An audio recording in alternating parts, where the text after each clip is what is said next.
Voilà, présentation d'abord.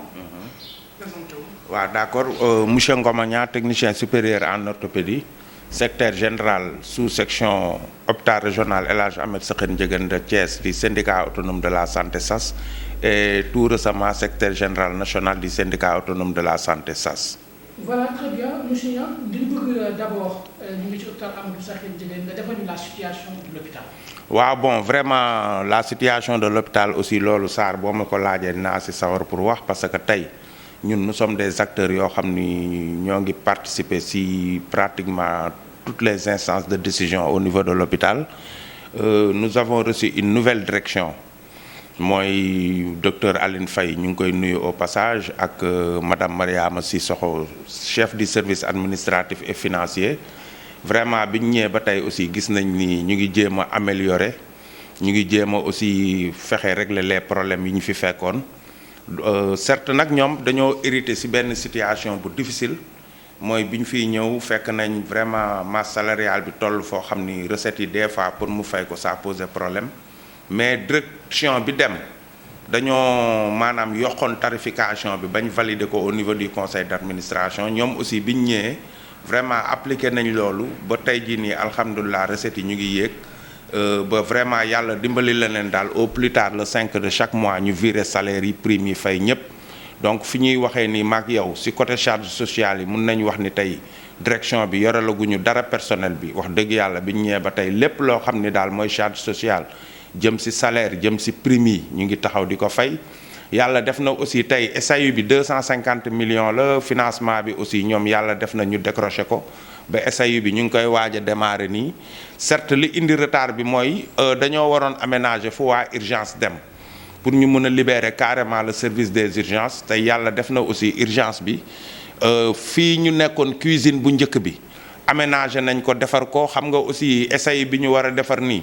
salle de plâtre bi salle de pansement bi yëpp dañoo war a jóge foofu ñu nekk donc aménager nañ leen aussi fu ñuy nekk donc je pense que loolu aussi mun nañ ko saluer parce que geste la boo xam ne tey SAU bu bees bii ñu gis nii plan bi ñu proposé ak ni ñu ko gisee ak ni ñu ko liggéey ak ñoom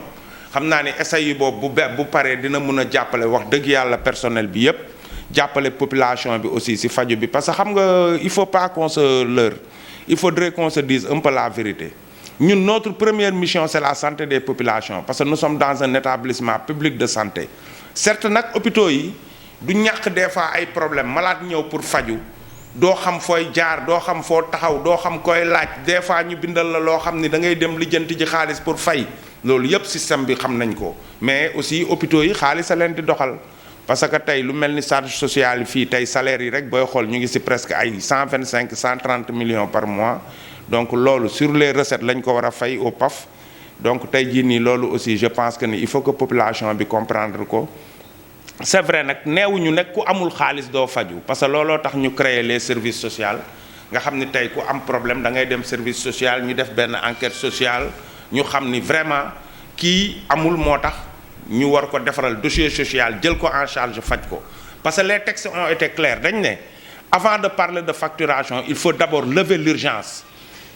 après avoir levé l'urgence maintenant bu malade bi demee ba tane nga ne ko ah yow de defalaloon nañ la fii defalaloon nañ la lii defalaloon nañ la lii temps nga war a fay mais malade mënul ñëw comme un accidenté par exemple déjà il est inconscient ñëw fi mu tëdd noonu rek nga ne leen noo xaalis man je pense que loolu aussi nañ ko revoiraat nos hôpitaux yëpp personnel bi ñëpp nañu jàpp loolu nañ ci taxaw ba vraiment daal population bi képp ku ñëw dugg pour faju yàlla defal la jàmm nga faju ci jàmm beneen bi aussi mooy vraiment ñoom bi ñu ñëwee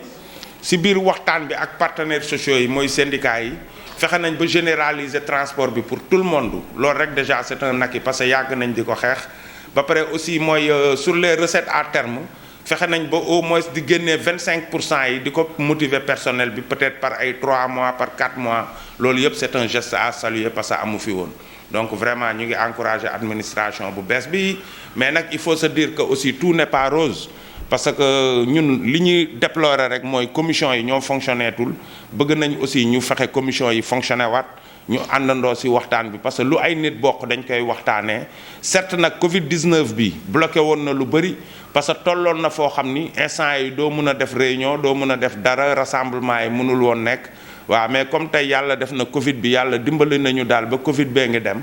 nañ jéem a fexe vraiment nu commission yi fonctionner waat ñun ñëpp ñu àndandoo ci liggéey bi parce que quoi que l'on puisse dire aussi nous sommes des partenaires sociaux nous sommes des collaborateurs directs de l'administration bëgg nañ daal lépp lu ñuy def ci hôpital bi ñu toog waxtaanee ko ñun ñëpp ñu bokk même longueur d'onde d'information ba lépp lu mënti xew daal vraiment suba ku la interpeller nga mën a xam loo koy tontu donc daal Sarr grosso modo noonu laa mënoon présenter def la situation de l'hôpital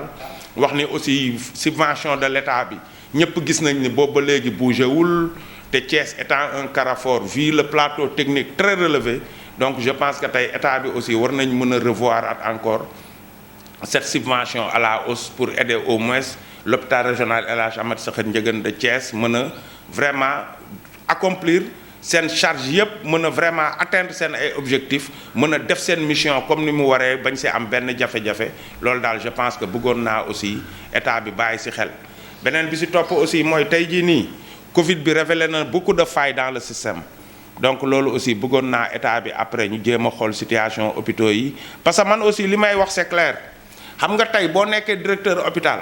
nga gérer hôpital bi pendant une année normalement war nga mun a fexe ba si année boobu yow boo defee sa bilan nga xool sax benn machine nga jënd ko sur fonds propres loolu tam bëgg naa directeur hôpitaux yëpp nañ si bàyyi xel nañ ko jël def ko seen yëf ba ëllëg daal vraiment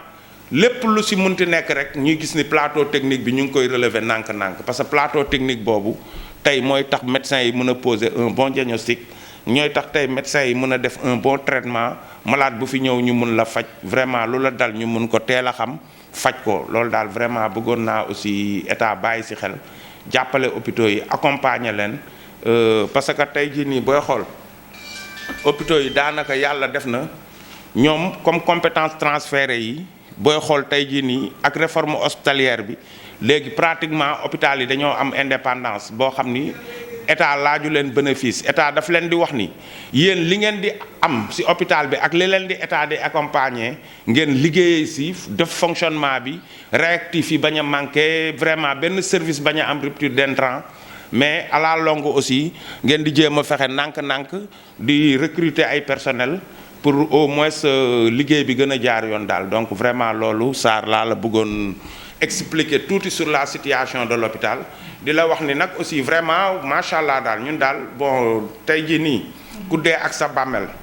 ñun du ñu attaquer kenn dañuy wax dëgg te yàlla rek tax administration bi moom bi ñu ñëwee gis nañ taxaw bi ñu taxaw gis nañ aussi liggéey bi nga xam ne ñu ngi koy def pour que au moins tey maintenir hôpital bi dans une position boo xam ni vraiment képp ku fi dugg pour faju doo am lu la naqari fan yi nag am na ay désagréments yu fi am parce que màggal bi dafa amoon accident yu métti te ñëpp xam nañ ni aussi place des fois day ñàkk donc dem nañ ba gis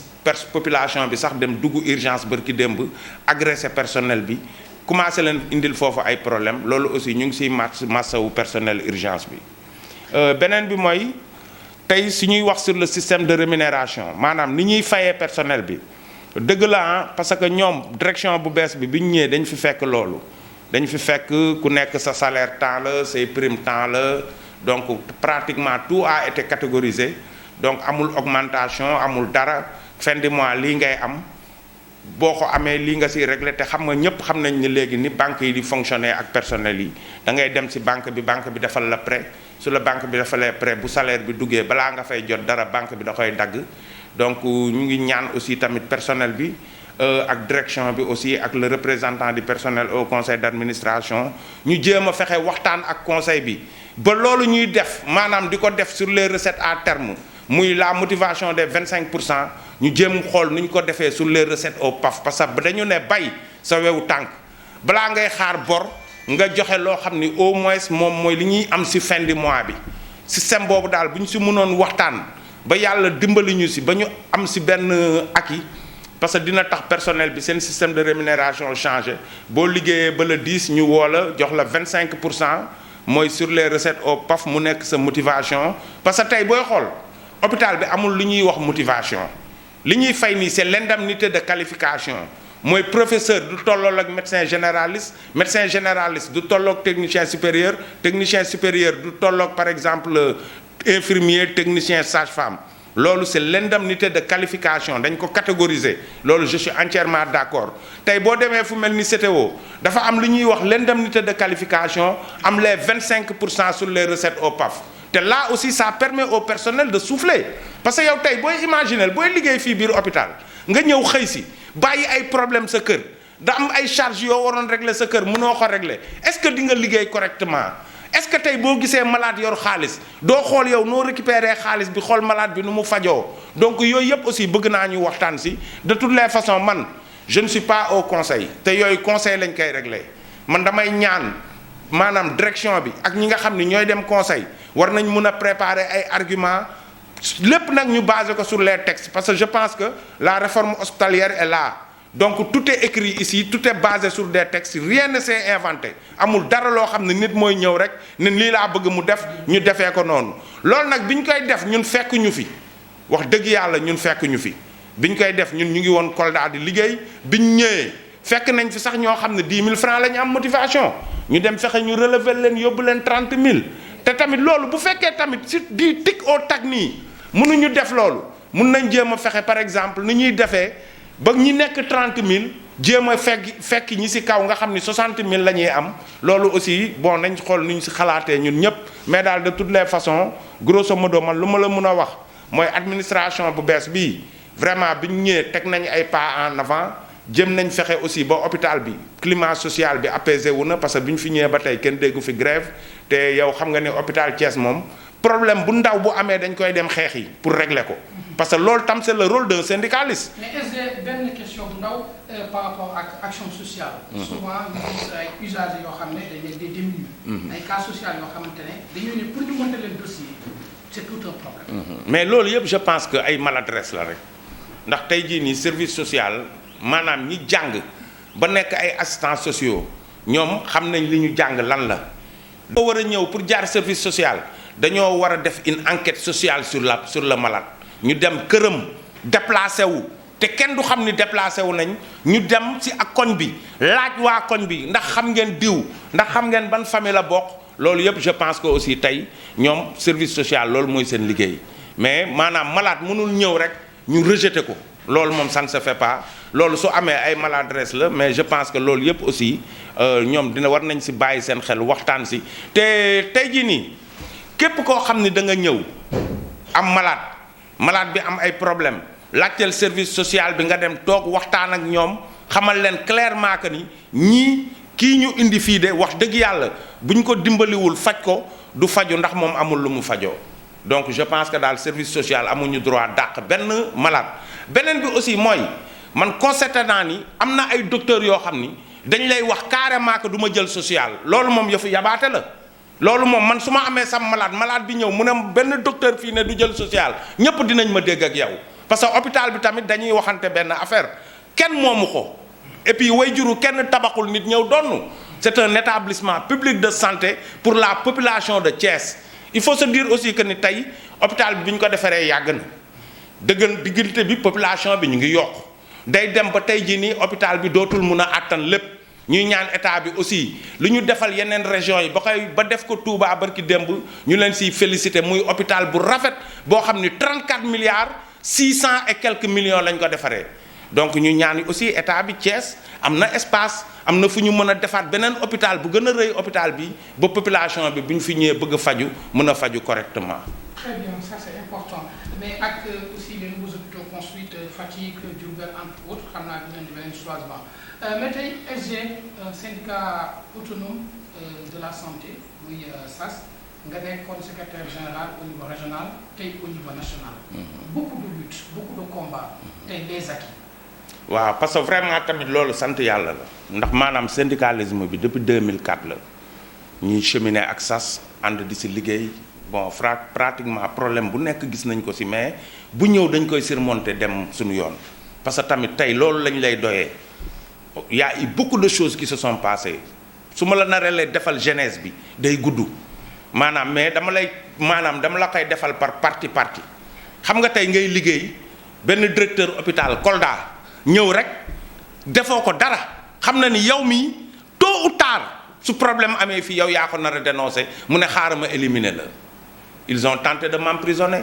loolu yëpp yàlla antuwul j'ai fait un retour de parquet à la gendarmerie pendant 3 jours teewul lundi matin bi ma ñëwee procureur xam ne lii c'est un dossier bidon vide et ridicule c'était des représailles antisyndicales loolu yëpp man ma xam ni man tooñu ma ne tekk rek di xaar yàlla si altine boobu procureur ne ma ah vraiment monsieur Niang on s'excuse heureusement bi ñu la déférewul week-end bi yëpp si dossier bi lañ sëgg mais xam nañ ni dossier bi c'est un dossier bidon et ridicule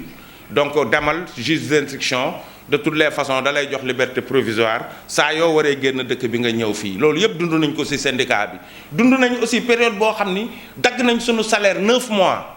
ay tabaski korité lépp am weer bu deewee ngay xool banque bi ñëpp rang yow ñemewoo dugg ci banque bi loolu yëpp dund nañ ko ci syndicat bi yàlla defoon aussi ci Kolda ñu installé woon ñu comme secrétaire général sous section foofu ñu nekk fa liggéey fa ba 2014 j'ai pris service ici le 25 avril 2014 le 28 août 2014 lañ installé syndicat bi donc en un temps record de 4 mois laa ñëw def propagande ñëw liggéey ak personnel bi ànd si ak ay nit yoo xam ne aussi xamoon nañ ma fii bu yàgg parce que nekkoon naa fii 96 ak ñoom donc ñeneen ñi aussi dañ la doon gis si média yi dañ la doon gis si dégg si rajo yi di la gis si télé bi ngay casse toujours affaire u syndicat donc je pense que tey jii nii boo ñëwee fii looloo ñu dimbali ñu mun a baliser yoon bi mu oyof ñu dem installer syndicat bi yow Sarr bi ñu installé ba tey ñoo nekk donc loolu aussi yow ñu ngi la si remercier boobu ba tey ñoo ànd nga ñuy accompagner surtout si problème presse bi nii lépp lu ñu bëgg def sortie nga déplacé wu indi sa caméra def yépp donc loolu aussi ñu ngi la siy gërëm mais daal li gën a am solo mooy xam nga nomination moom yomb na dañoo dem élection Dakar congrès région yépp ñu ngi fa woon kenn jàppalewul kenn dañoo ne ku bëgg yëkkatil sa loxo on était 5 candidats ñu dem élection gars yi bind papier dem voter ci urne bi ñu compter man ma gagné loolu confiance la donc confiance boobu aussi defe naa tey man war naa ko mun a matale d'une manière boo xam ni ñooñu ma sas suba ma bañ leen décevoir donc loolu aussi je pense que bëggoon naa ko préciser parce que affaire yi mbir yi tamit booy xool du jàmbaar du ngóora ndimbalu yàlla la mais bu la yàlla dimbalee tamit ba teg la ci yenn position yi war nga mën a fexe ba maanaam li taxoon ñu teg la fa yow nga matale ko donc ñoom je pense que objectif yi leer na directive yi man maa koy joxe actuellement parce que installation bi le 7 la incha allah le 7 octobre à 15h30 là aussi je profite de l'occasion pour inviter toute la presse parce que couverture médiatique bi dafa war a yaatu ndax dañ bëgg ñëpp yëg ko waaw donc loolu moo tax tey jii nii je profite de l'occasion Sarr à travers votre personne mu ngeen jàppale ñu ba média yëpp 15h fekk leen ci salle bi waaw loolu daal bëgg naa ci insister xam naa bu ñu paree nii maag yow après dinañ liggéey tamit ci loolu mais li gën a am solo mooy man dama am benn mission de massification parce que tey boo jël syndicat bi dañuy def li ñuy wax état des lieux maanaam fii la syndicat bi toll yow boo demee ba fi nga war a jeexalee war nga defaat état des lieux ne fii laa jëlee syndicat bi yóbbu ko fii tey ñëpp xam nañ ni sas amul Diourbel ñëpp xam nañ ni sas amul Louga ñëpp xam nañ ni sas amul Kaolack ñëpp xam nañ ni sas amul Sédhiou ñëpp xam nañ ni sas amul Kaffrine donc yooyu yëpp mooy première mission yi nga xam ni man war naa mun a dem fexe ba ñu am fa ay sous-section maintenant à Dakar nga xam ni mooy la capitale y a beaucoup d'hôpitaux qui sont là-bas ñëpp xam nañ ni sas CTO rek la am xëy na peut-être ak Pikine am na aussi ASC yi mooy waa Kër Massar yi installé woon nañ tamit hôpital Dominique donc ay hôpital Roi Baudouin principal Dantec Fann yooyu yëpp ay hôpitaux la yoo xam ni war nañ dem liggéey ko massifier ko ba tey jii nii suñuy joxewaat syndicat bi dinañ xam ni fii lañ jugee fii la ñu egsi donc loolu war nañ ci liggéey ba pare beneen bi mooy aussi y a des urgences qui nous attendent parce que yóbbu nañ ñu fi Dakar Ngor jaaraama ñu def séminaire 5 jours sur le système de rémunération des agents de l'État Sarr état bi lu muy fay paramédicaux yi baaxul loolu dañ koy wax parce que tey salaire yi maanaam mënoo ci joindre les deux bouts un exemple enseignant mun na fay agent de santé 2 fois enseignants yi am nañ indemnité de logement loolu yëpp état daf ñu ko war a dugalal salaire yi am doole nga xam ni yow soo xëysee da ngay xëysee ak xel bu dal mais li ñuy fekk ci banque bi di ko fayeeku par fin du mois mënul régler les problèmes pendant 30 jours yàlla rek mooy teg loxo ci njaboot gi te ñun amuñu lu dul état te ñun nous sommes un syndicat nous faisons du syndicalisme de développement nous utilisons toujours la voie pacifique pour pouvoir régler les problèmes donc état tey lu ñu mën mooy ñaan leen ñoom si yërmande bi ñu am te yàlla jiital leen ñu xool nu ñu revoir les salaires des paramédicaux parce que paramédicaux yi sonn nañ xam nga tey bu médecins yi ñoo dee dem côté bee ñu fay leen indemnité médicalisée ay 250 000 fayaat leen ay yeneen affaire techniciens supérieurs yi fan yi tamit gis nga ñu ngi regroupé wu ba ñuy wax ni li ñu nekk ci strate de reclassement des techniciens supérieurs mais où sont les infirmiers où sont les sages-femmes donc yooyu yëpp pour man amul sens nañ ko boole yëpp def ko benn xeex nga xam ni su aboutiré ñëpp mun si gis seen bopp loolu mooy dëgg parce que c'est un travail de chaîne à l'hôpital personne n'est indispensable c'est de la porte à la morgue te moo wax la benn affaire ku dee dañ lay suuli remplacer la personne n'est indispensable donc tey boo xoolee le service d'hygiène mooy les ñiy nettoyer hôpital bi tey bu ñu ñëwul suba teel nettoyer bureau bi naka la médecin bi di consulter infirmier bi tey booy xool dugg fii garde tey guddi gi booy xool infirmier yi nga fiy fekk donc je pense que état war nañu revoir situation boobu man lu may proposer parce que nit ki booy wax benn problème mun nga indi benn début de solution nañ ñu dugalal indemnité de logement 100 000 yokk ko ci salaire yi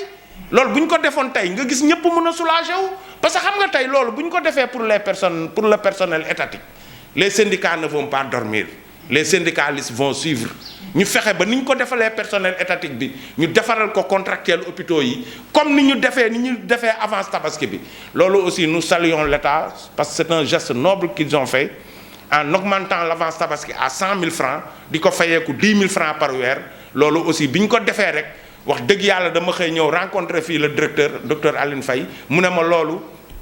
état moo ko décidé kon ñun on est obligé de suivre yàlla def aussi ma gis muy joxe avance tabaski yi mu joxe 100 000 yi donc loolu aussi bëgg naa vraiment état bàyyi seen xel système de rémunération bi baaxul te ba pare Covid bi révélé na ay failles ci système bi tey professeur Seydi am na lu bëri lu mu wax ci réanimation yi te dëgg la donc état nañu revoiraat loolu yépp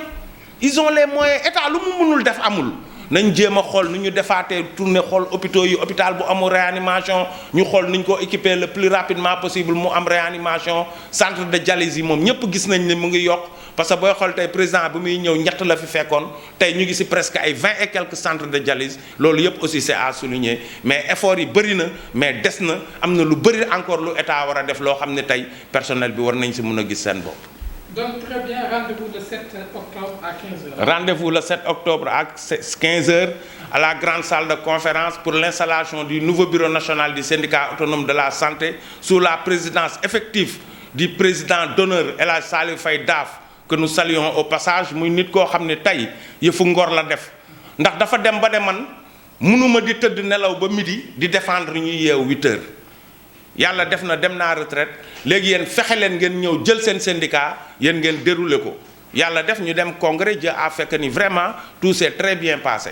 donc loolu aussi ñu ngi ko si remercier donc Sarr maa ngi lay gërëm di la sant di la xamal nag ni aussi vraiment yow moom affaire bi sa mbir la journaliste yëpp ñoom Cheikh Anta ñoom Ndaw si DFM ñoom ñëpp dinaa leen contacter mais fexeel ba yow aussi ñoom ñëpp nga liggéey seeg ñoom ba vraiment le jeudi le 7 à 15h ñoom ñëpp mu fekk leen ci salle bi ñu teel a def dispositif bi parce que 15h30 rek mise en place bi dañuy démarrer parce que cérémonie bi day guddi te ñi am ñuy jóge ci région yi bëgguñu ñu guddee. voilà donc vraiment loolu daal nga jàppale ñu ci bu baax. voilà merci beaucoup ñun aussi dañu lay jaajëfal.